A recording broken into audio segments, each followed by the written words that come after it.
Connaissez-vous réellement ce qui est arrivé à Alain Moloto? Laissez-moi quelques minutes vous raconter son histoire. Alain Moloto Kossi est né le 27 juillet 1961 à Kisangani, en plein cœur de la République démocratique du Congo.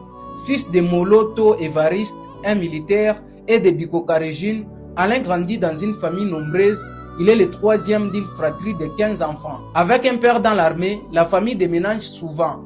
Alain passe une grande partie de son enfance à Lubumbashi pour ses études. Mais c'est en 1983 à Kinshasa que son destin va basculer. À Kinshasa, il s'inscrit à l'Institut supérieur de commerce. Cependant, ce qui le pensionne réellement, c'est son écriture.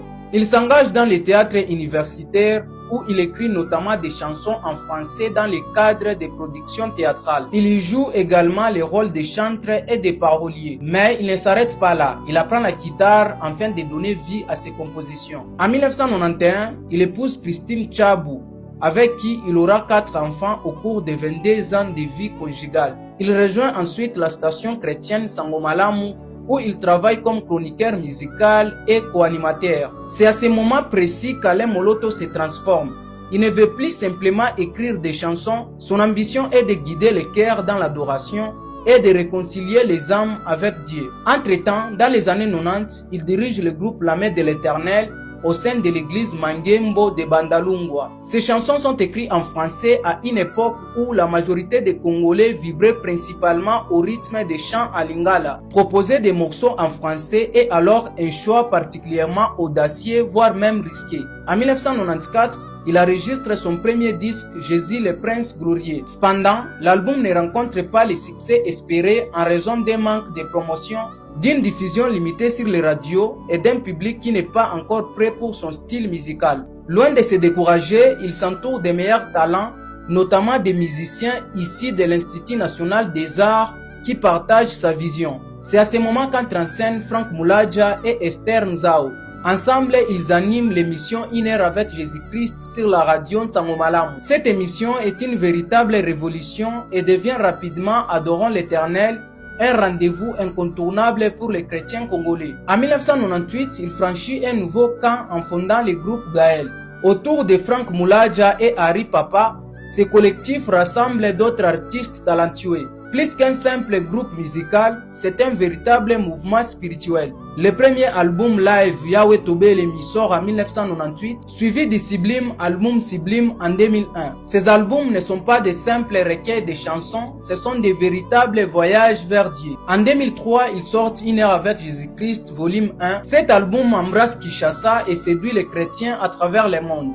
En 2004, le volume suivant voit le jour et consolide leur statut de référence dans le domaine de l'adoration. Cette même année, un coup dur frappe le groupe. Franck Moulaja et son frère Harry Papa Moulaja, des collectifs du groupe, décident de partir pour fonder leur propre groupe cours d'adoration. Pour Alain Moloto, c'est un véritable défi, mais cet homme n'est pas du genre à abandonner. Il s'appuie sur d'autres talents et continue de conduire Gaël vers les sommets. En 2005 arrive le célèbre concert de la Fikine, une célébration légendaire rassemblant des milliers de chrétiens dans une atmosphère d'adoration intense. Encore aujourd'hui, beaucoup considèrent cet événement comme l'un des plus marquants de l'histoire de la musique chrétienne congolaise. Ce soir-là, Alain Moloto entre davantage dans l'histoire. En 2009, avec l'album The Best of Gaël, Alain Moloto prouve une fois de plus qu'il est bien plus qu'un simple musicien. En 2010, il sort son deuxième album solo, Les fruits de mes lèvres, porté notamment par le titre Nazaya Yesu. Cet album est un véritable triomphe, mais il ne s'arrête pas là.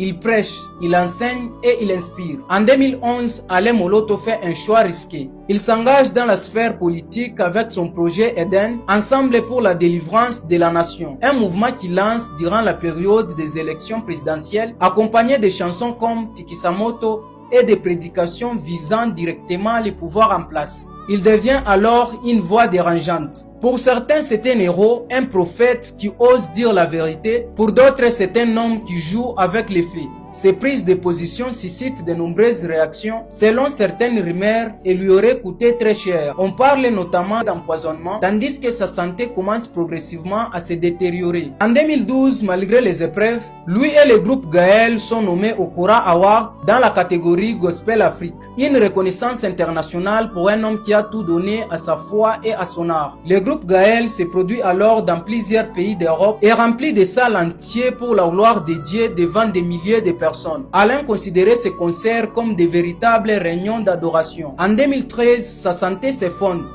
Des rumeurs d'empoisonnement se multiplient. Son corps affaibli ne parvient plus à résister. Il est transféré en Afrique du Sud pour recevoir des soins, puis revient à Kinshasa dans l'espoir d'être évacué dans un autre pays. Mais le 2 août 2013, Alain Moloto s'éteint à Kinshasa à 52 ans, laissant derrière lui deux garçons et deux filles et un immense héritage musical. Le 12 et le 13, son deuil devient un événement bouleversant. Des milliers de personnes affluent à l'esplanade du stade des Martyrs afin de lui rendre un dernier hommage. Plusieurs personnes invoquent une influence de plus de 15 000 participants. Le pasteur Ngalassi de l'église Louange prend la parole, puis la veuve d'Alain Moloto, Christine Moloto, partage un témoignage marquant. Quelques mois après sa disparition, l'album Je suis volume 2 sort avec plusieurs enregistrements de sa voix. Alain Moloto n'était pas simplement un adorateur, il était un pont entre la terre et le ciel. 7 ans après son départ, le destin frappe à nouveau la famille Moloto. Dans les premières heures du mardi 14 janvier, aux alentours de 2 heures du matin, Christine Moloto rend son dernier souffle à la clinique Ngaliema de Kinshasa. Voilà l'histoire d'Alain Moloto Chocho.